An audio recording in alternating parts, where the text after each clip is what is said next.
बात करेंगे कि सिविल जज और मजिस्ट्रेट में क्या डिफरेंस होता है। देखिए, जो सिविल जज होता है उसको व्यवहार न्यायाधीश कहते हैं। व्यवहार न्यायाधीश जो होता है वो सिविल केसेस को सुनता है, और जो मजिस्ट्रेट होता है वो दंडाधिकारी होता है, वो क्रिमिनल केसेस को सुनता है। तो देखिए, पहले हम सिविल केसेस की बात कर लेते हैं, सिविल जज के काम की बात कर लेते हैं।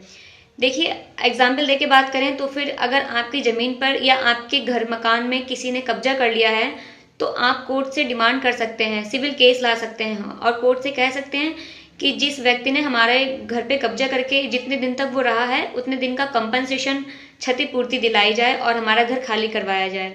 तो ये तो हो गया सिविल बात, सिविल केस हो गया। इस केस को जो सुनेगा वो सिविल जज कहलाएगा, मतलब व्यवहार न्यायाधीश कहलाएगा।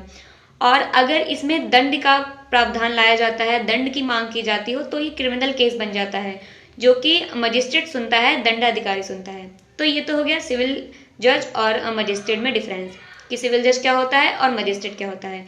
अब बात कर लेते हैं कि सिविल जज और मजिस्ट्रेट ये कहाँ बैठते हैं।